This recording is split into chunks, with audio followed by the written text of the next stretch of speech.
So, 1 Samuel.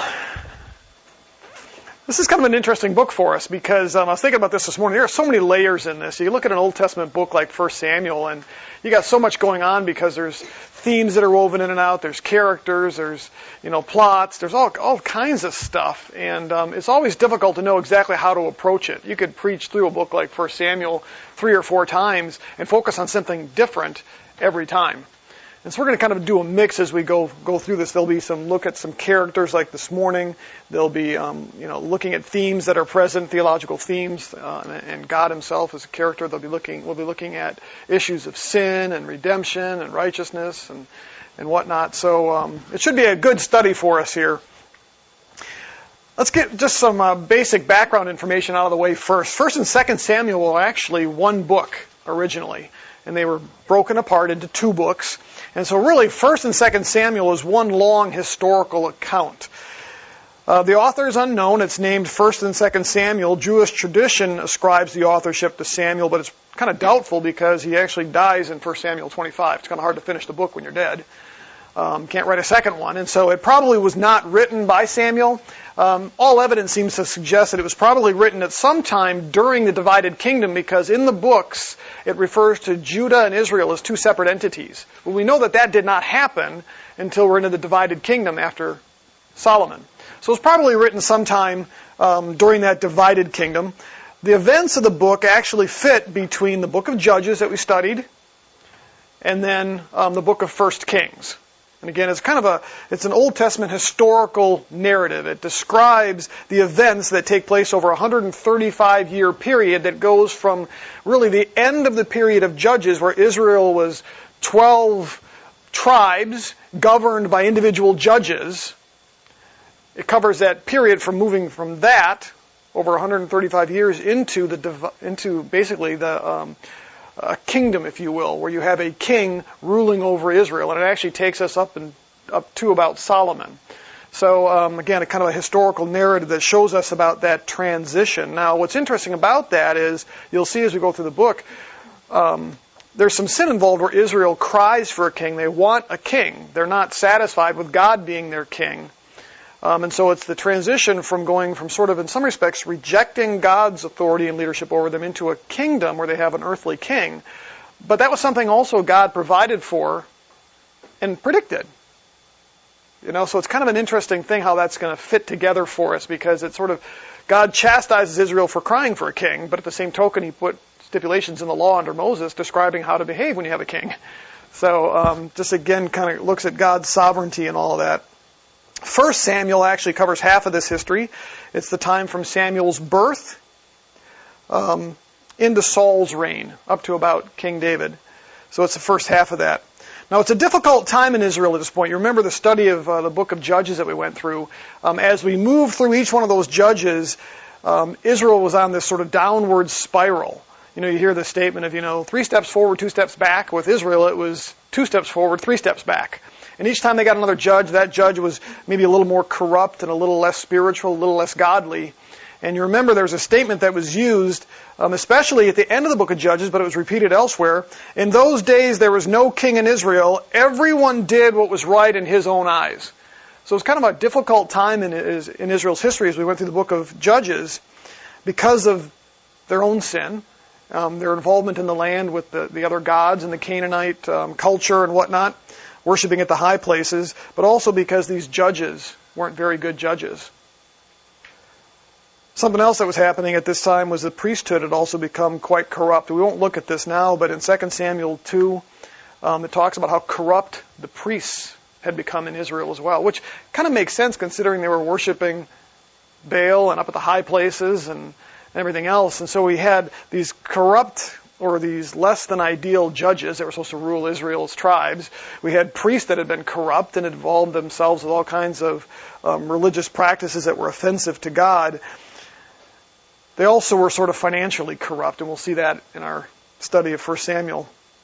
And the way that they treated people, some of the behavior of the priests, they were fleecing the flock, if you will. Something else that was happening is they were at war with the Philistines. The Philistine army was much larger, more powerful than they were, and they were a constant threat to Israel. So Israel's under a tremendous amount of pressure at this point, spiritually, with their leadership, with the Philistine army bearing down on them. And so it's at this time that God actually sort of reaches out to Israel in mercy and compassion and sends them another judge. And that's really the way that we have to see this. God did not have to do this, but He loves Israel, His people, and He refused to abandon Israel. And so He sends them at this time probably one of the greatest judges in their history, and that's Samuel. But what's interesting about this book, and this is one of the reasons I wanted you to read ahead in this, it's not really a book about Samuel. And in some respects, that's a little bit disappointing because Samuel's a pretty amazing individual. But the book's really not about Samuel. There's not a whole lot of content specifically related to Samuel. There's some, but there's a lot more related to Saul and David. So it's not so much about Samuel as it is what God does with Samuel. But He gives to the Israelites a pretty amazing gift in Samuel because Samuel had an impact. And so we're going to look at chapter 1 today. We're going to look at the birth of Samuel, but it's primarily really a story more about Samuel's mom, Hannah. So we're going to go ahead and do that. Let's go ahead and turn to 1 Samuel chapter 1. We'll read the first 8 verses. We're going to look at what I'm going to refer to here as Hannah's plight. Now there was a certain man from Anathiam, Zophim, from the hill country of Ephraim, and his name was Elkanah, the son of Jehoram, the son of Elihu, the son of Tohu, the son of Zuph, an Ephraimite. Those are some good names, huh? He had 2 wives. The name of one was Hannah, and the name of the other, Peninnah. Peninnah had children, but Hannah had no children. Now this man would go up from the city yearly to worship and to sacrifice to the Lord of hosts at Shiloh. That's where the temple was at this point, or the tabernacle. And he had 2 sons, and the 2 sons of Eli, Hophni and Phinehas, were priests to the Lord there. When the day came that Elkanah sacrificed, he would give portions, Peninnah, his wife, and to her sons and her daughters. But to Hannah he would give a double portion, for he loved Hannah, but the Lord had closed her womb. Her rival, however, would provoke her bitterly to irritate her because the Lord had closed her womb. It happened year after year. As often as she went up to the house of the Lord, she would provoke her. So she wept and would not eat. Then Elkanah, her husband, said to her, Hannah, why do you weep, and why do you not eat? And why is your heart sad? Am I not better to you than 10 sons? So we have this woman, Hannah, and she's kind of in dire straits. She had 2 problems. The first problem is that she was barren. Now the problem with that is, in the ancient Near East culture, a woman's primary role was to bear children for her husband. And when you couldn't do that, there was shame. You were ridiculed. You were mocked, because if that was your primary role and you couldn't do it, then you brought shame upon your husband. Now, I'm not going to judge that or say that's right or wrong, but that's the way it was. And so we have this woman, Hannah, who couldn't provide children to her husband. Now, back in those days, didn't generally just have 1 child or 2 children. Oftentimes had very, very many. We have stories in the Bible with 12 and 13 and 14 kids. We also have stories of 60, 70, 80 kids sometimes.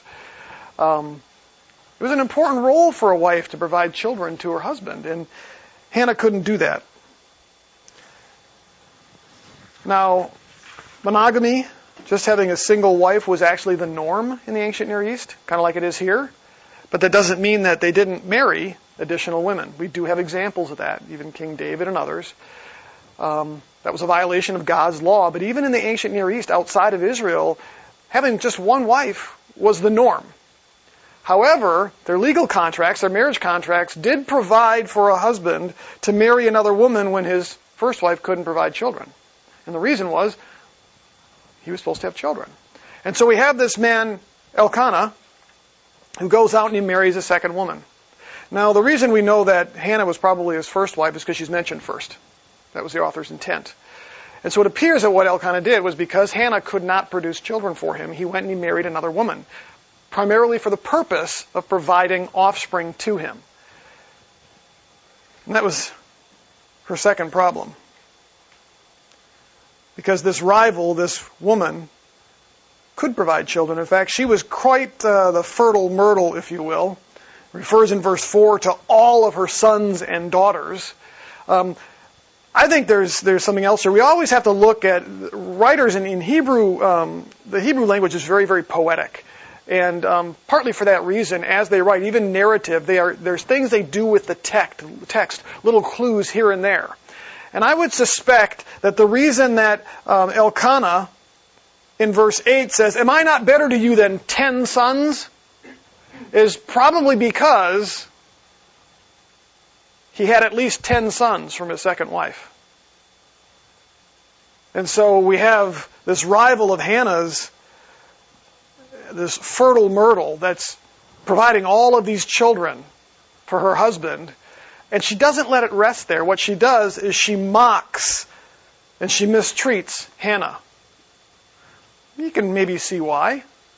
It says in the text that Elkanah loved Hannah. He gave her a double portion. She was his first wife, his first love. So Peninnah probably understood that she was there primarily to produce children. Maybe she was missing the love of her husband. Whatever the reason may be, she was irritated and she provoked and prodded and made comments about Hannah. To the point where it says that Hannah wept bitterly in verse 10. She refers to her plight as an affliction in verse 11. That's the same word that refers to poverty. She saw herself as poor because she couldn't produce children. Now what makes this rather interesting is it wasn't some biological condition necessarily. Why was she barren? Do you remember what the text said? It said the Lord closed her womb. There is a purpose in this, and we'll see that in just a minute. But we have this woman, Hannah. She has this plight. She's facing this torment and this taunting year after year. In fact, it says that this happened year after year. When they went up to the house of the Lord, Peninnah would provoke her. And so this has been a long period of time. How long would it take for Peninnah to produce at least 10 sons and maybe an equal number of daughters?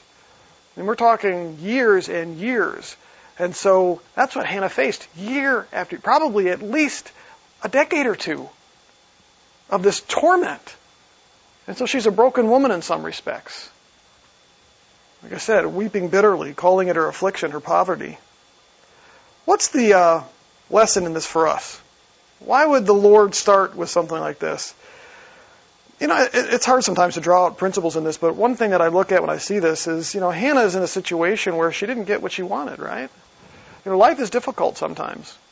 Sometimes it just doesn't work out the way that we want, and we have to face that. And Hannah, as an apparently godly individual, we're going to see that with her. She was quite striking in her love for the Lord and in her behavior towards the Lord. She certainly didn't deserve this. There's no indication God was punishing her. If anything, she's a godly young woman. And in fact, her husband, as best we can tell, is quite a godly man as well.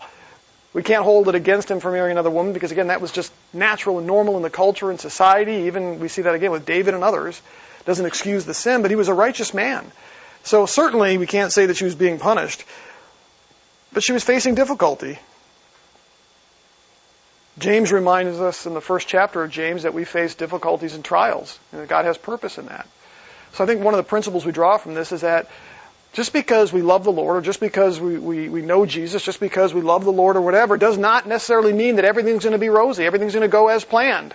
It certainly wasn't going that way for Hannah. But the other thing we see in this is that there's divine purpose in it, and we'll see that as we walk through this. Oftentimes, the struggle and the suffering that we face has a divine purpose. Now, we don't always know what that is. Okay? We'd love to. You know how many of you have been in that situation where you're like, what does God want to teach me in this? And you've got to see some specific reason if you can't. And it's tough sometimes. Well, we don't really know why God did this. The text, to be real honest, we're never told why God had closed her womb. Just that he had. Doesn't tell us why. So I think that, again, the lesson for us is that sometimes we just don't get what we want. Sometimes the life just doesn't work out the way that we wish it would or hope it would, but it doesn't mean that God has forgotten us. It doesn't mean that God has abandoned us. It doesn't mean that God is not there looking out for us. In this case, there was a divine purpose to it. And I think we have to realize that in our own lives, God does not just do things out there willy-nilly. There's always a divine purpose. We may know what it is. Sometimes we may not know what it is. But we have to trust that there always is some divine purpose. And again, as James reminds us, at a minimum, it's simply to teach us endurance in our relationship with Christ. So, let's go ahead and move on. I'm going to look at verses 9 through 11. I'm going to refer to this as Hannah's petition, because the trouble she was facing caused her to do something, and it's a good lesson for us. Verses 9 through 11, it says, Then Hannah rose after eating and drinking in Shiloh. Now Eli the priest was sitting on the seat of the doorpost of the temple of the Lord. She, greatly distressed, prayed to the Lord and wept bitterly.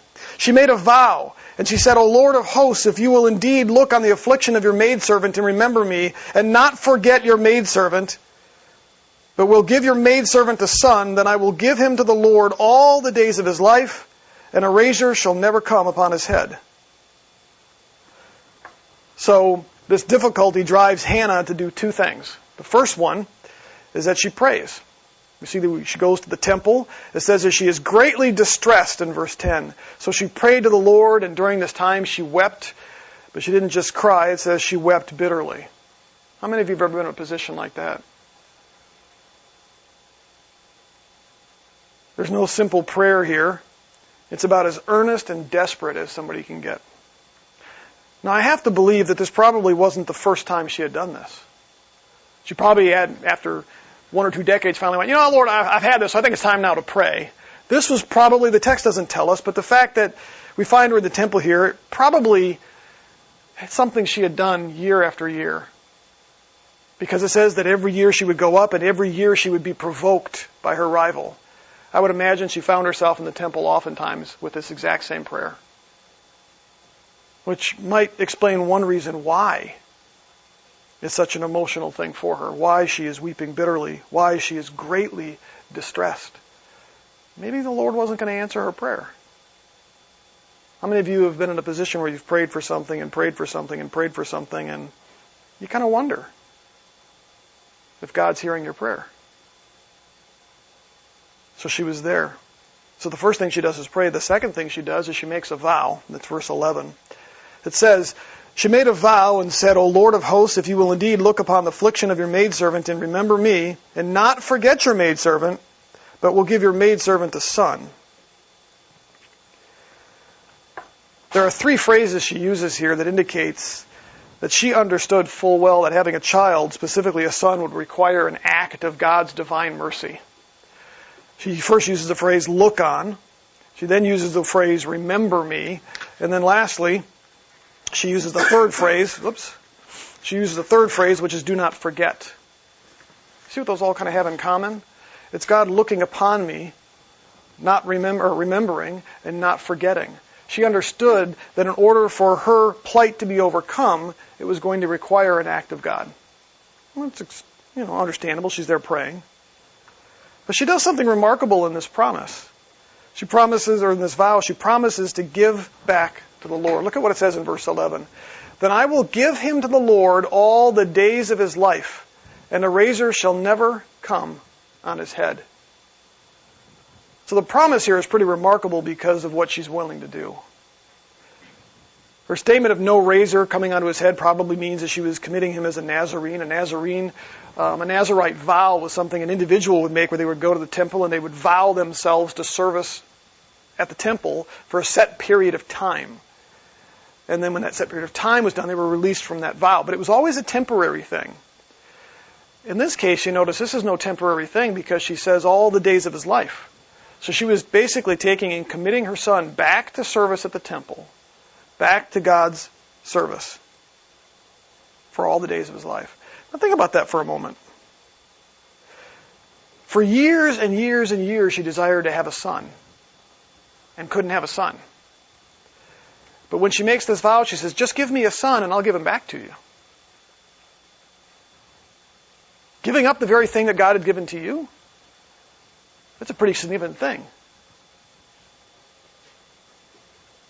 She's promising to give up her child. And you know in the text, we'll see this a little bit later, she only got to see him probably one time a year. And it was when she went up to the temple to make the yearly sacrifice. She would make him a little robe for his duties. But that's the only time she probably saw him. I can't imagine for a moment how heart-wrenching that might be. It's not like she had 10 other sons. I'll just give up one for... Not that that would be easy, depending on the kid. But desperately seeking to have a son, and yet willing to give that son back up to the Lord.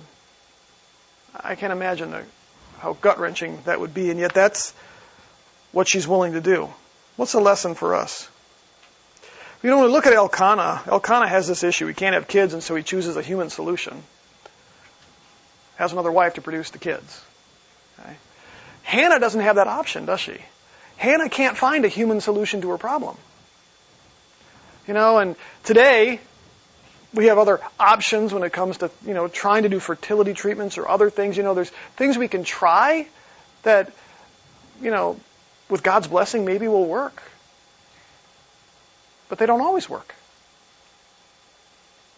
Hannah didn't even have that option back then. She had no option other than trusting and relying on God. What about us? Do you ever find yourself in a spot where there's nothing you can do from a human perspective? Your only hope is to wait and to trust on the Lord to do something. Sometimes we don't like being there, do we?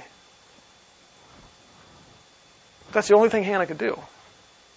She had to simply rely and trust and wait on Him. That's really at the heart of our Christian walk, isn't it? That's where God wants us to be.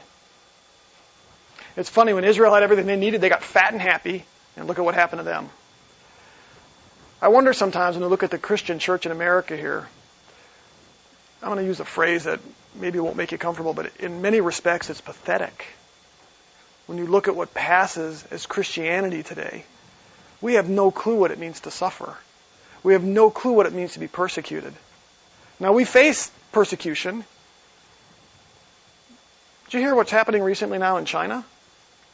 China's always been, known to persecute Christians. But for the most part, you can still be a Christian in China. Okay, there's the state-sponsored, sanctioned churches, which is the Catholic Church that's run by China. Even the Catholic bishops in China are not appointed by the Vatican. They're appointed by the Chinese government. Okay, but you can still at least go into a Catholic church and still have the service there. And then there's the official Protestant church. There's a couple of others. There's Islam and some others. But then there was always the sort of side church. The Catholic Church also has another branch that they appoint their own bishops. And China has kind of left them apart, or left them alone for the most part, Well, China now is clamping down on that. In fact, they just banned the sale of Bibles. You cannot go to like Amazon or others in China and order a Bible. They're gone. Because China now is clamping down on that. And in many respects, there's some stuff I've read recently where they're trying to actually produce their own versions of the Bible now that are more favorable to communism. And there will be an official Chinese version of the New Testament, sponsored by the government. Okay? We don't face that here yet. Time may come. So I don't want to downplay the persecution that Christians do face here, but we really don't have a clue what it's like in the rest of the world in a place like North Korea, probably one of the most brutal places for Christians to be. Okay?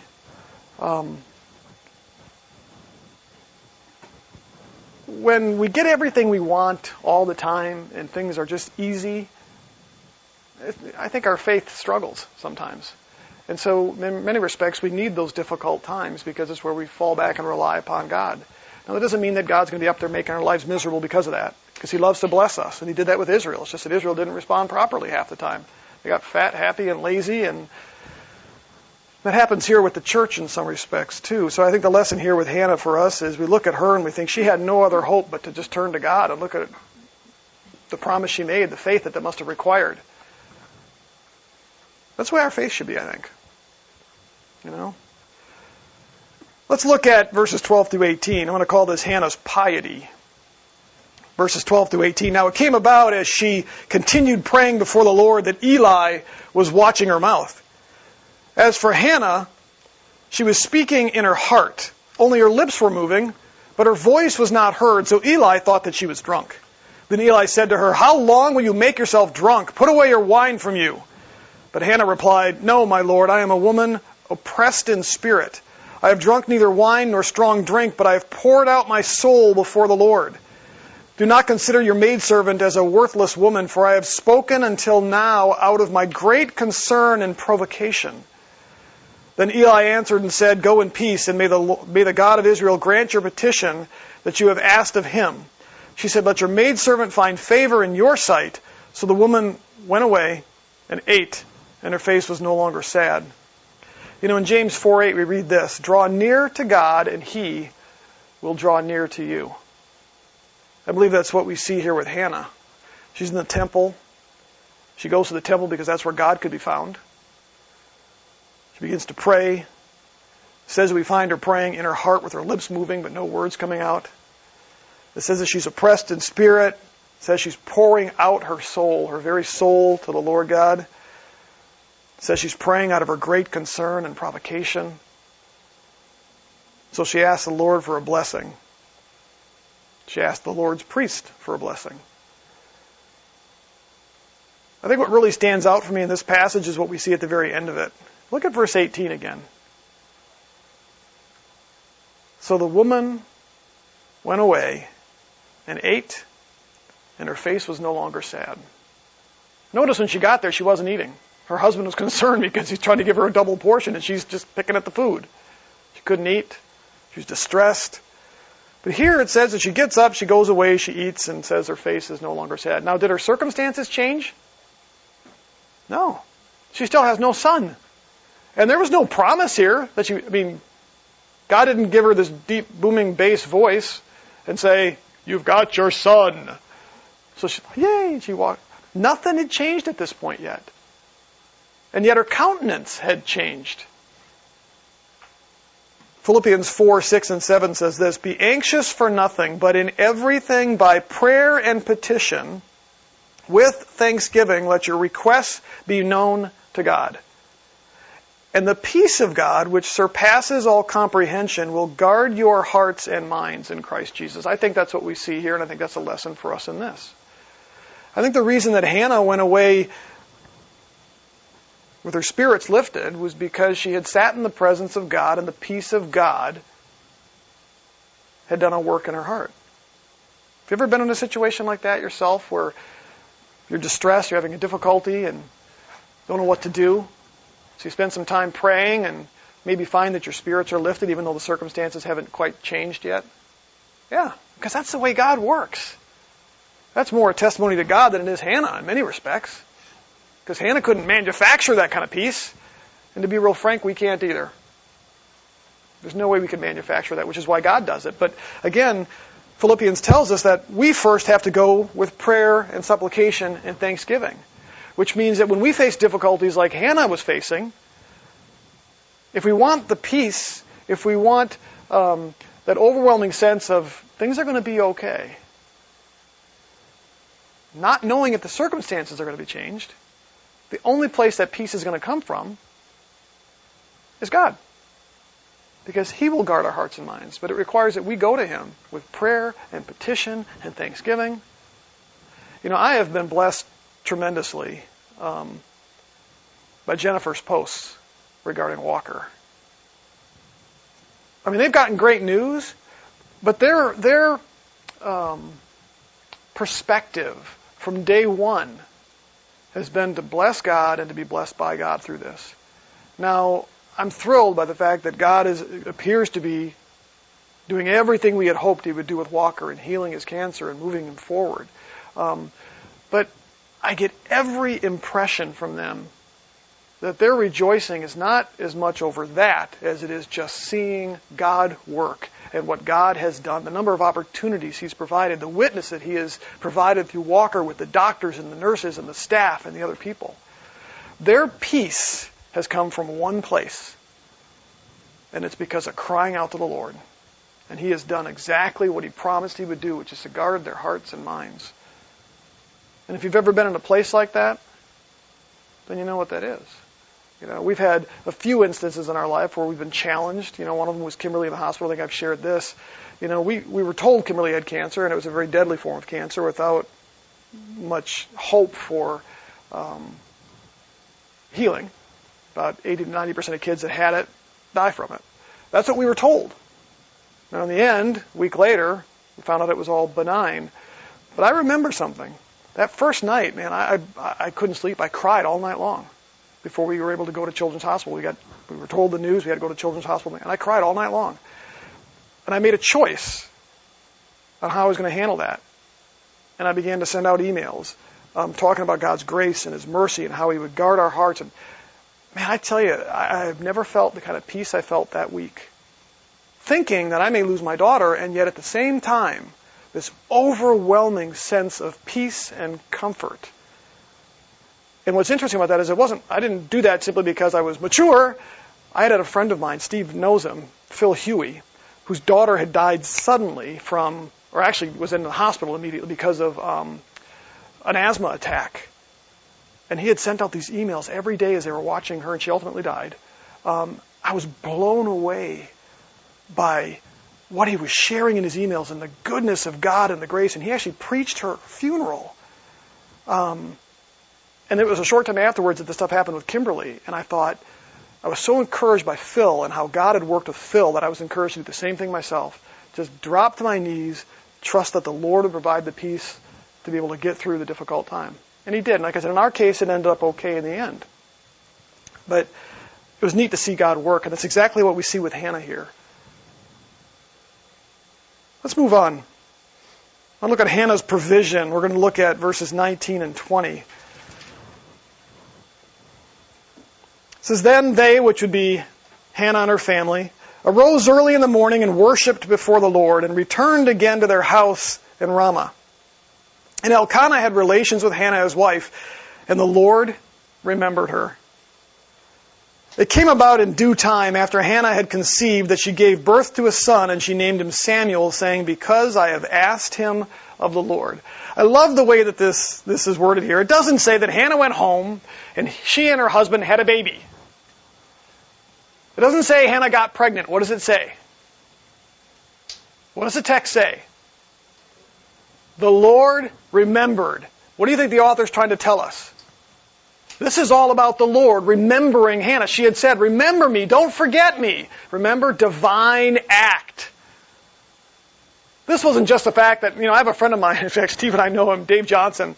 They had trouble having a child for years, I think 7 or 8 years. So they adopted from Brazil. I think they had 4 of their own children after that. It's like the floodgates opened up in their case. And we kind of joke about that. Well, the stress and the tension, that's not what it's about. God was good, But what's interesting here is that there's absolutely no way to get by the fact that this was the Lord's blessing upon Hannah at this point. Not something she earned. It was just God remembered her.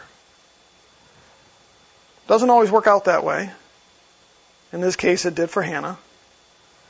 But the author just wants us to be clear here that this was a divine act of God's mercy. But not just for Hannah as much as it was Israel. Remember, this is God doing this for Israel. This was all about God delivering to Israel Samuel as their really last good judge, if you will. So the Lord remembered her. She named the boy Samuel, it says, which means name of God. But what's interesting about this, and you can't see this unless you could really do it in the Hebrew, but the name Samuel means name of God, but when you say it, when you actually pronounce it, it sounds like heard of God. Notice that the English text there says, because I have asked him of the Lord. So it's interesting, this little word play. Words in the Old Testament are significant. God uses them to give us all kinds of stuff. And so you have this word that means named of God, but also when you say it, heard of God.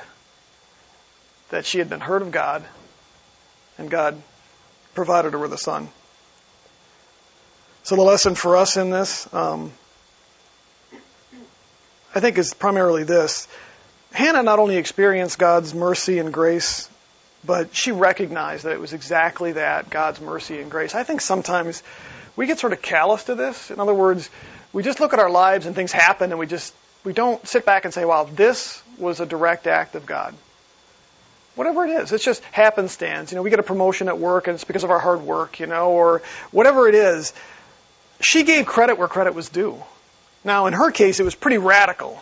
Years of not being able to have a child, asking God for a child, and He answers that prayer. But I think we sometimes forget God's daily provision in our lives. I think we need to do more of that. I do. We don't always see God working because we don't look, we don't recognize. And yet everything that we have is ultimately a result of what He's done for us. We don't deserve anything, but He does an awful lot for us. So I think we should be inclined to recognize those things that God does as His grace and His mercy in our lives. Just like Hannah did here. She didn't take credit for herself.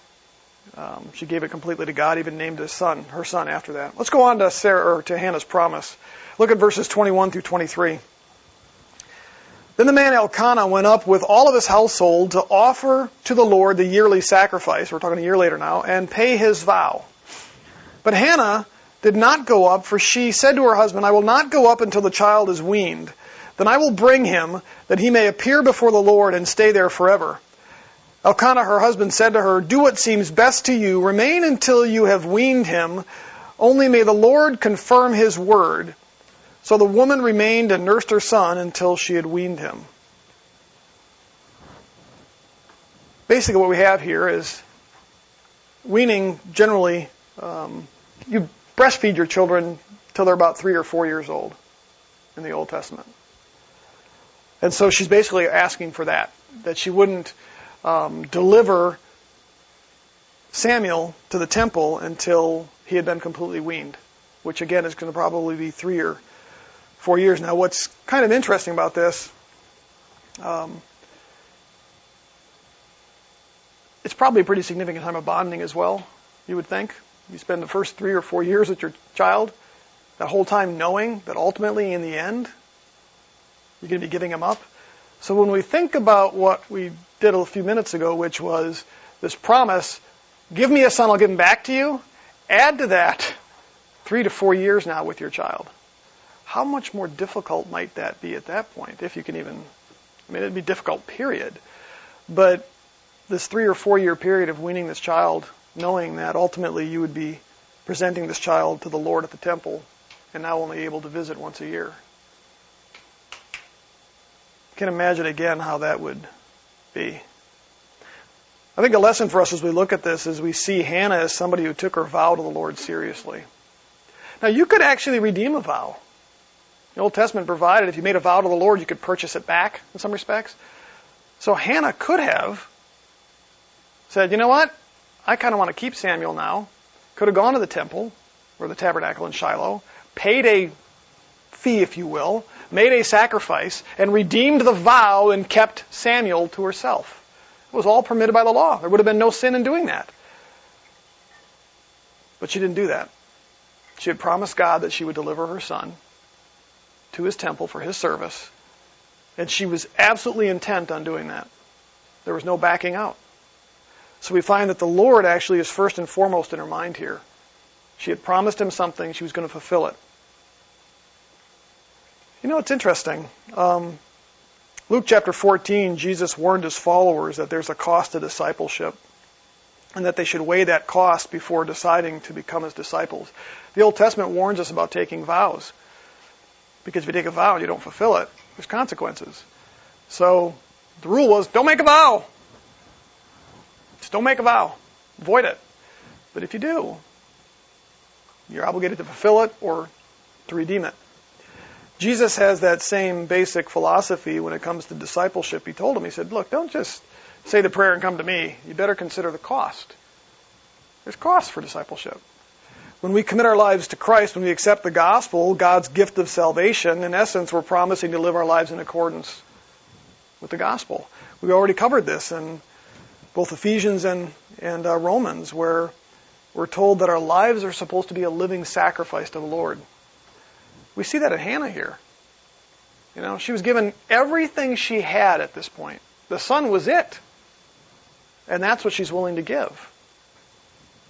She took her relationship with the Lord that seriously. She had made a vow. She's going to fulfill the vow to Him, no matter what the personal cost was to her. As disciples, some disciples are asked to give up their lives. We saw that with the apostles in the first century. There's a cost. And for us here today, we may not have the same cost, but would you agree that being a Christian in even the United States here, that there's a cost? Yeah, getting a little more complicated, but sometimes we get ridiculed or made fun of, or people look at us funny. Sometimes we give up certain things to do certain things. I think about, families that make certain sacrifices to raise their family and whatnot because of our Christian values, things we do and don't do. Hannah was somebody who was committed to that. I wish we had more information on Hannah, because after we're through chapter 2, she sort of disappears a little bit. But boy, she'd be a great character study just in herself and her relationship with God. Pretty remarkable woman. And so we see this promise here just reflects this commitment she had to fulfilling her vow to the Lord because of her love for the Lord, especially at great cost. And it makes me wonder sometimes what we're willing to give up with our relationship with Christ. Sometimes I wonder if we're willing to give up anything. Sometimes we want to be so in love with the world and have all the things the world wants. Sometimes we think that that's the blessings of being a Christian. You get saved and everything should be great. God should just bless us. That's what we see in the health and wealth and prosperity movement, isn't it? Make your vow, give $1,000 and God will give you 10,000 back. Sometimes I think we feel that way, that God owes us instead of the other way around. And Hannah, I think, looked at this as God owed her nothing, but she owed Him everything and was willing to fulfill her promise. Let's move on to verses 24 through 28. I'm going to refer to this as Hannah's presentation, if you will. Verses 24 through 28. Now when she had weaned him, she took him with her with a 3-year-old bull and 1 ephah of flour and a jug of wine, and brought him to the house of the Lord in Shiloh, although the child was young, probably again 3 or 4 years of age here. Then they slaughtered the bull and brought the boy to Eli. She said, "O my Lord, as your soul lives, my Lord, I am the woman who stood here beside you praying to the Lord. For this boy I prayed, and the Lord has given me my petition which I asked of Him. So I have dedicated him to the Lord. As long as he lives, he is dedicated to the Lord." And he worshipped the Lord there. So this is where Hannah now actually presents her vow to the Lord in fulfillment of her promise.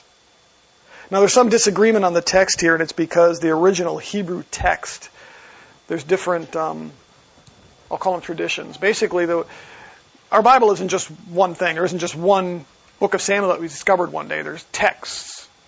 And the texts in this particular passage, the Hebrew texts, don't exactly agree into what the text says, which is a very uncommon thing with the Scripture, because 99.9% of our Bible, we know the exact text. This is one passage where we're not exactly sure. Some of the ancient texts say that she brought 3 bulls.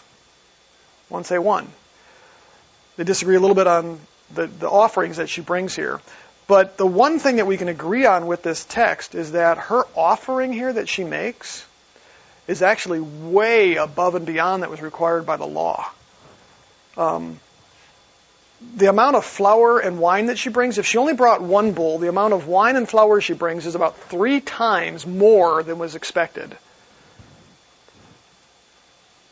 If she brought 3 bulls, the wine and the flour would match, because it was basically bring 1 bull, bring this much flour and wine to pay off your vow.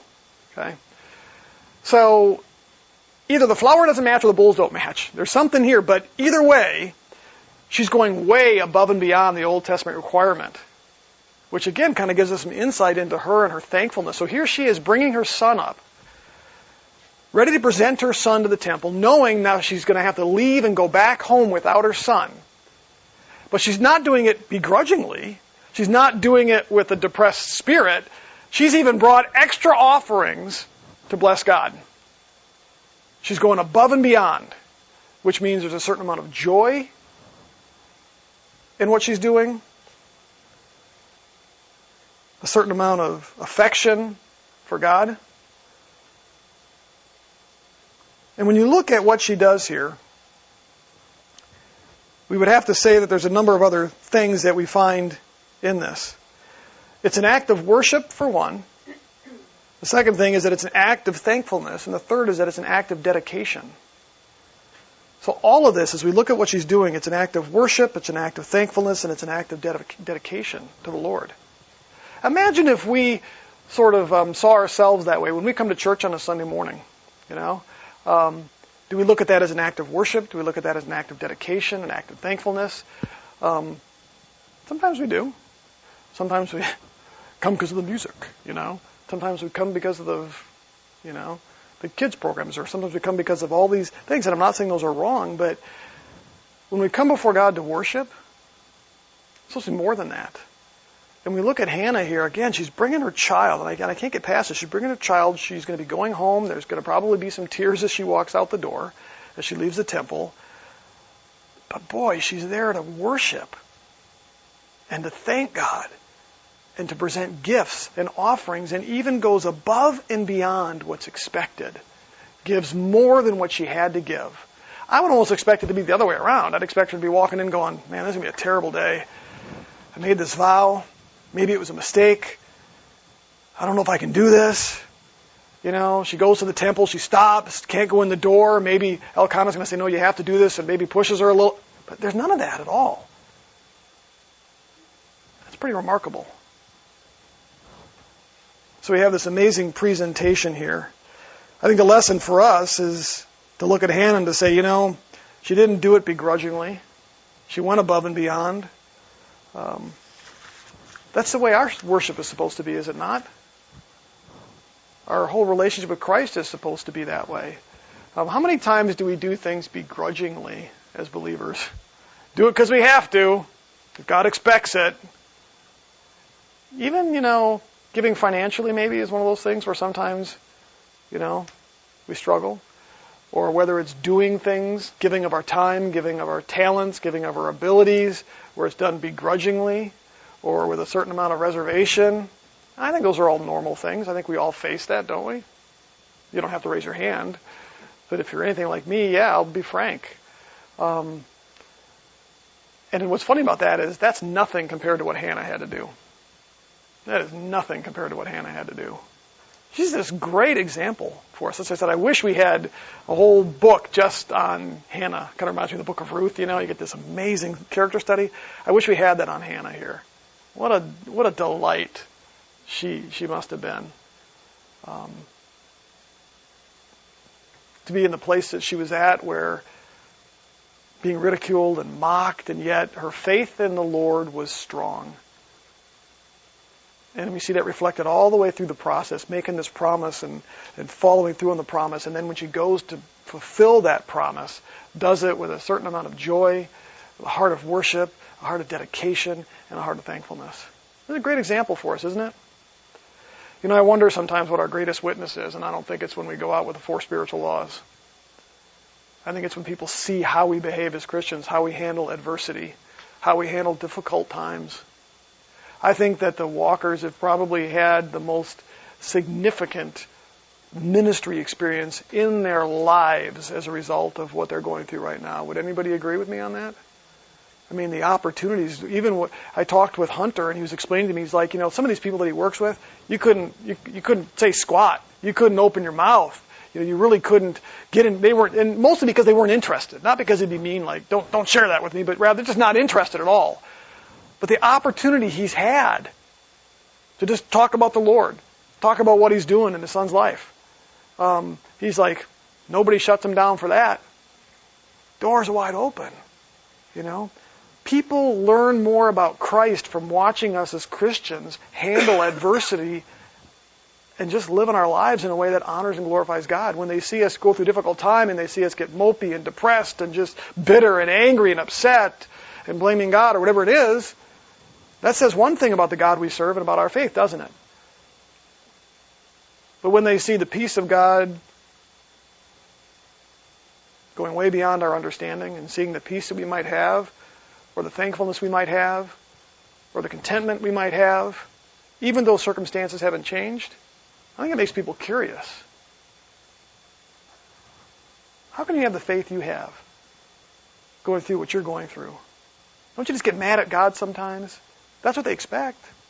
Don't you just want to turn your back on God? Isn't God supposed to answer all your prayers all the time? Just, thought life is supposed to be good as a Christian. And our answer is, no. But God is good. He's gracious. His peace. I think they learn more from watching that